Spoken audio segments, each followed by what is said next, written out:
teñañua guasunde guarase pollo pia ahí.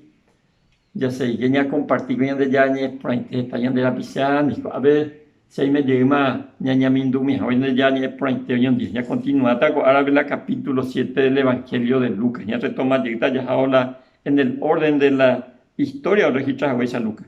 El capítulo 7 del Evangelio de Lucas, versículo 1 hasta el 3, vengo a ver la Jesús como guerara monguarepe teí, Roma guabeteí, burubisha, criados, en biguay, y esclavos, ya es por hacer, y de pesa.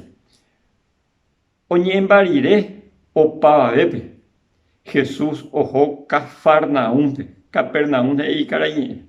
Upepe oí peteín burubisha romagua, o guerecoa peteín en biguay o jaijúa, hasiva haoiva o manuhamaise. Upemburubisha o henduo, umi oye estaba Jesús, oñeñe Jesús y poderoso jaja.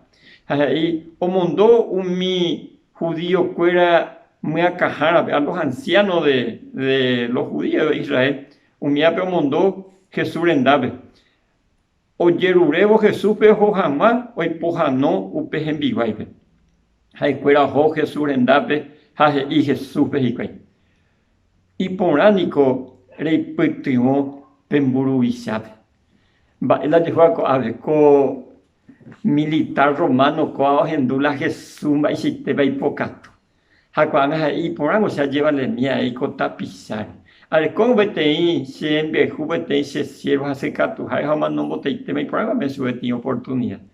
Entonces a él no ya ni mayor hijo la Jesús de manera personal. Entonces llevarle la anciano fuera de Israel. A oye a favor Jesús.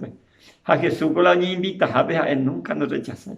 A Jesús enseguida me oí oñemon a ja ojo la oya pues a la auxilio.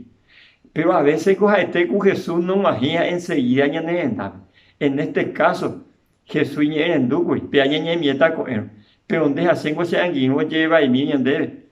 No te conté ya llevarle otro ñan de te ñan ya cual Jesús en daba ñan uy yo la ñan de quebranto ñan de puyapu ñan muy pobre mi ñan en basilla como alguna preocupación ñan muy pobre y gato a mucha ya atender un mío mi cua por la vez. Así que ñan muy llena para ñan de ya pobre ya llevé su bebida necesidad ñan de la pisa necesidad ñan de familia necesidad y gato a mucha yo me ñan de hoy potaisi año aguasunda de marcia anguino te hasa por integrar. Comarandukova, onguajende de Radio Nuevo Tiempo Rupi. Reikua vejanguañan de Yara Rembia Poucapu, Romonguajesen de Venderogape, Bo Epui Ponaitereiva, Handerejepumo Aingese Ba EBT. Es ahí oreve ore WhatsApp, más 595-971-430-222. Ñande Yara Tanemoingo Pu Aguapupe.